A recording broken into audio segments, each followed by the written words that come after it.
ओम शांति। आज मैं आपके सामने फिर एक छोटी सी जानकारी लेके आई हूँ, जो शायद मेडिकल फील्ड से संबंधित नहीं लगती है, लेकिन हेल्थ से रिलेटेड, हमारी मेंटल हेल्थ से रिलेटेड ज़रूर है। अपने पिछले वीडियो में मैंने आपसे बात किया था कि हमारी स्थायी खुशी कैसे रह सकती है।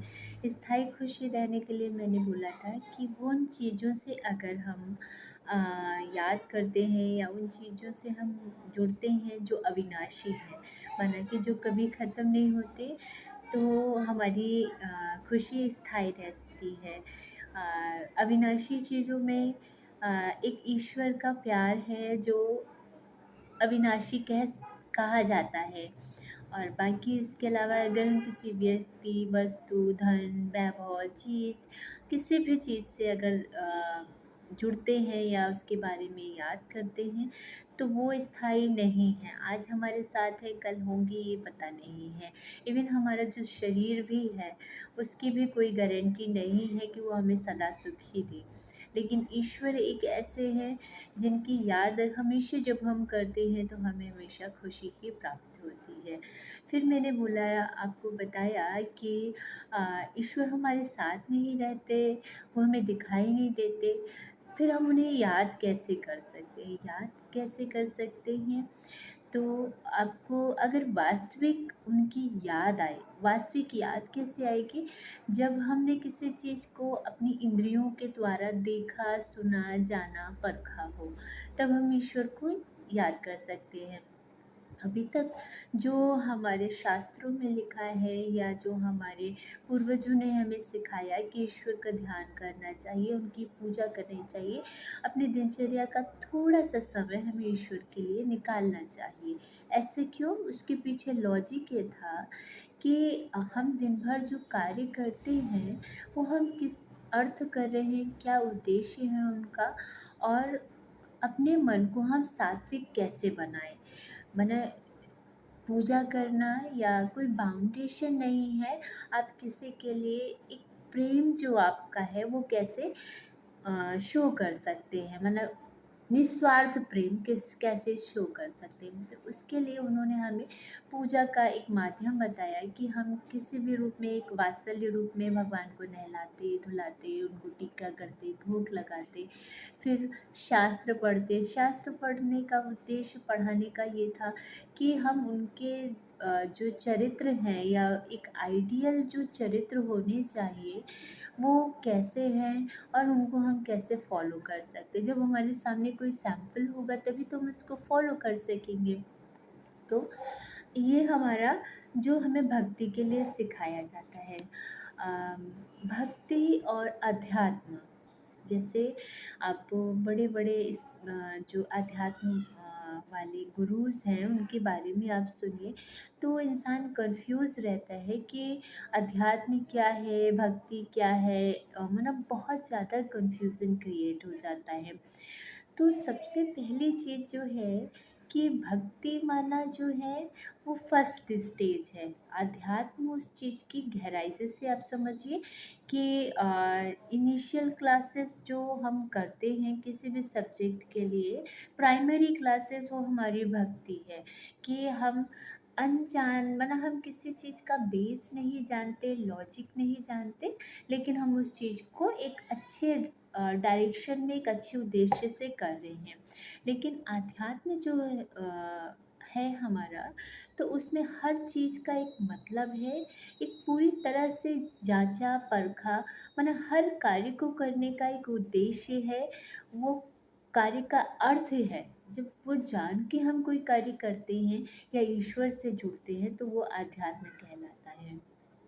अध्यात्म का मतलब ही है अधि और आत्म, माना अधि माने अंदर और आत्म माना आत्मा के अंदर का ज्ञान।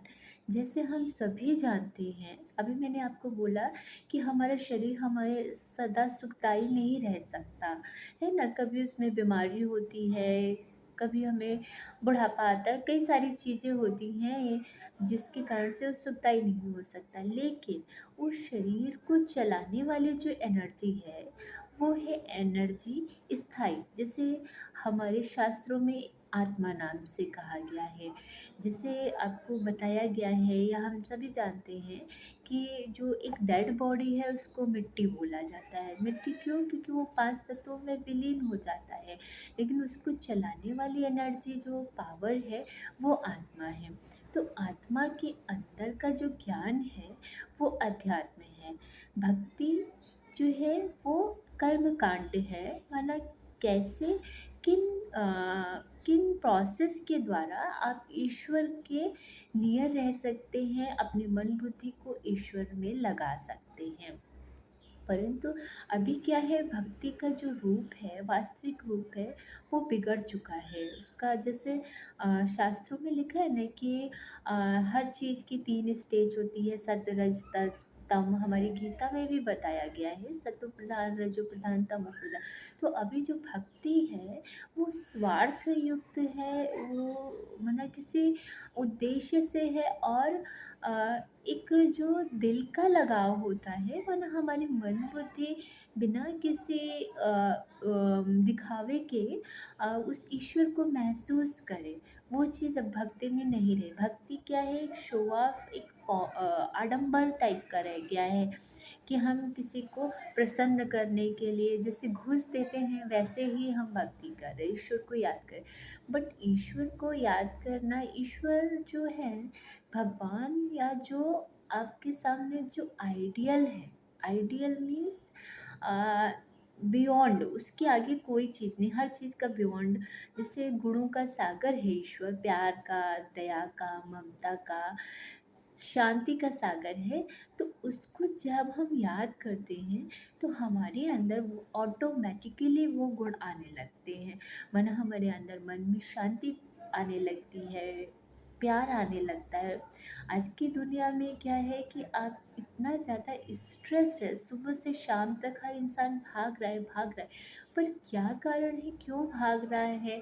इच्छाएं इतनी ज़्यादा हो गई हैं कि कभी पूर्ति ही नहीं होती, तो वो भाग रहा है।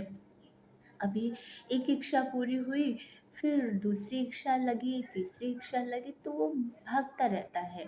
अब मांगे किससे? मांगे उससे जिसके पास पावर हो देने की। तो ईश्वर से भी मांगता है, जबकि ईश्वर ऐसा नहीं है। ईश्वर कहते हैं कि आप पुरुषार्थ करो और वो चीज़ आपको आपके पुरुषार्थ के अनुसार, पुरुषार्थ मतलब आपने जो अपनी आत्मा के अर्थ किया हुआ है, गीता में भी ये दिया हुआ है, जो आपने अपनी आत्मा के अर्थ किया हुआ है वो हमारा पुरुषार्थ। बट अभी क्या है, हम जितना भी विनाशी चीज़ है उनकी प्राप्ति के लिए उस अविनाशी ईश्वर से प्रार्थना करते हैं। तो आप ये सोचिए कि अगर कोई हाई अथॉरिटी है, big authority, super most authority, और वो आपको देने के लिए बैठा हुआ है, और आप उससे छोटी छोटी चीज़ें मांग रहे हैं जो टाइम के साथ ख़त्म हो जाने वाली है, तो इसमें गलती किसकी है, देने वाले की या लेने वाले की? वरना आपने वो चीज़ मांगी ही नहीं उनसे। ऐसे ही जो हम पूजा करते हैं, तो हम दिन भर में हमारे जो भी थॉट्स या डिज़ायर्स होते हैं, हमारा अच्छा सिलेक्शन हो जाए, हमारे पेशेंट्स अच्छे हो जाएँ, या स्टूडेंट्स अपनी पढ़ाई के लिए, बच्चा अच्छा हो, समथिंग, हमारी हेल्थ अच्छी, मतलब कोई ना कोई डिज़ायर्स के लिए मांगते रहते हैं। लेकिन सारा कुछ होने के बाद क्या होगा, फिर एक अदर डिज़ायर, एक अदर डिज़ायर, वो लाइन लगी रहती है। तो ऐसा हम क्या करें कि वो क्यों ही ख़त्म हो जाए? वरना हमें कुछ माँगने की ही ज़रूरत नहीं। हम ईश्वर के लिए बोलते हैं, "त्वमेव माता च पिता त्वमेव, त्वमेव बन्धुश्च सखा त्वमेव।" जब वो हमारे माता-पिता हैं, तो हमें उनसे माँगना पड़ेगा छोटी-छोटी चीज़ें। कभी तो ऐसा नहीं होता ना कि माँ-बाप हैं तो अपने आप ही ऑटोमेटिकली आपको देते हैं। वो कभी ये नहीं कहेंगे कि हमारा बच्चा क्राइसिस में रहे या उसको हमारे आगे हाथ पसारना पड़े। अगर आप अपने माँ-बाप से जुड़े हुए हैं तो ऑटोमेटिकली उनका जो भी है वो आपका है। तो जो सागर है, जो ओशन है, माना अथाह है, उससे हम ड्रॉप्स माँग रहे हैं, छोटी-छोटी ड्रॉप्स माँग रहे हैं ताकि हमारी पूर्ति होती जाए। तो ये हमारे लिए बहुत ड्रॉबैक है या हमारी नासमझी है। जिसने हमारे लिए सारे खजाने खोल के रखे हुए हैं, उसको हम याद भी नहीं कर सकते और माँग रहे हैं, जब समय आता है माँग रहे हैं। तो ईश्वर को जानना, समझना, जब आप किसी चीज़ को जान जाएँगे, समझ जाएँगे, तो उसकी आपको याद ऑटोमेटिकली आएगी। ईश्वर है क्या? कि एक अध्यात्म क्या कहता है कि हर एक चीज़ का एक अर्थ है। जैसे हम आत्मा, ऐसे परमात्मा। परमात्मा जिन्हें हम कहते हैं मीन्स परमात्मा। माना कि वो एनर्जी, वो पावर ऐसी है, जैसे हम आत्मा इस शरीर में है तो हम कुछ कार्य करते हैं संसार के लिए या अपने लिए कुछ कार्य करके जाते हैं। ऐसे ही परमात्मा वो टॉप मोस्ट आत्मा जो ऐसा कुछ एक्स्ट्रा ऑर्डिनरी करके दिखाता है, जिसे हम परमात्मा सुप्रीम कहते हैं। तो हर एक चीज़ का अर्थ है, मतलब है, जब हम उसको जानकर, जब उसे हम जान लेते हैं ना, तो जो हम दिन भर एक्टिविटी करते हैं तो हम ऑटोमेटिकली अपने को महसूस करते हैं कि हम उस परमपिता परमात्मा के संतान हैं। हम कोई छोटी मोटी अथॉरिटी नहीं है, हम उस ग्रेट ग्रेट फादर की संतान है। और उसकी संतान, जब आप बिग अथॉरिटी से जुड़े हैं, तो किसी से मांगने की या हाथ फैलाने की तो दरकार होती ही नहीं है ना। अगर कोई राष्ट्रपति का बच्चा है ना, तो उसको बार बार ये नहीं याद करना पड़ता ना कि मैं राष्ट्रपति का बेटा हूँ। वो तो उसके बुद्धि में बैठ ही जाता ना कि मेरे फादर जो है वो राष्ट्रपति हैं। तो ऐसे ही जब हम उस सुप्रीम सोल, जो परमपिता परमात्मा है, उनसे अपना संबंध जोड़ लेते हैं, उनको अपना लेते हैं, उनको जान जाते हैं, तो हमें अपने आप भी उनकी याद आने लगती है। और वो याद हमारी जो है वो स्थायी है। वो हमारी आत्मा के अंदर एक फीडिंग हो जाती है। जैसे आपने रसगुल्ला खाया ना, तो क्या होता है कि रसगुल्ले का टेस्ट आपके अंदर रिकॉर्ड हो जाता है। सामने वो रसगुल्ला आएगा, आपको वो चीज़ याद आएगी। ऐसे ही जब आपने उस परमात्मा को फ़ील कर लिया ना, तो क्या है कि आप कहीं भी, कैसे भी परिस्थिति में हैं, वो टेस्ट, वो फ़ीलिंग आपको याद आती रहेगी। और वो फ़ीलिंग आपकी प्रोटेक्शन ऐसे करती है, जैसे कि चारों ओर आग लगी हुई है, बट आप उसके बीच में पीसफुल हैं, आप अपने आप को शांत महसूस कर रहे हैं, आप शांत हैं, आप सेफ हैं। तो परमात्मा हमें दिखाई नहीं दे रहा है, हमारे साथ नहीं है, बट हम उनको महसूस करें। जैसे एयर है ना, एयर आँखों से दिखाई नहीं देती, है ना? बट हम उसको फ़ील करते हैं, महसूस करते हैं।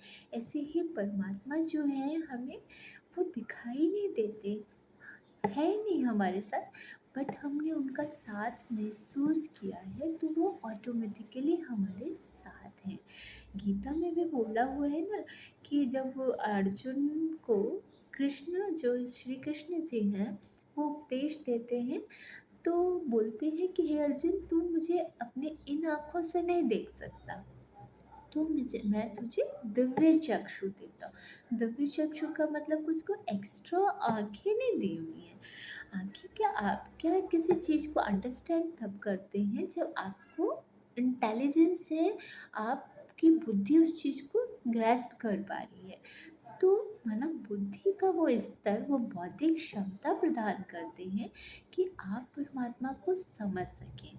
तो जैसे अर्जुन को वो गीता ज्ञान देते समय उन्होंने कहा था, मैं तुझे दिव्य चक्षु देता हूँ, ऐसे ही परमपिता परमात्मा जब आते हैं तो हमें ज्ञान का तीसरा नेत्र देते हैं, जिसके द्वारा हम सारा कुछ अध्यात्म में क्या है कि हमें सब चीज़ की जानकारी है।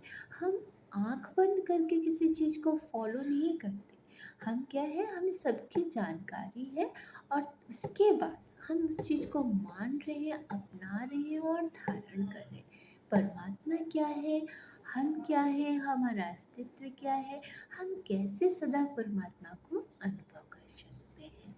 शांति।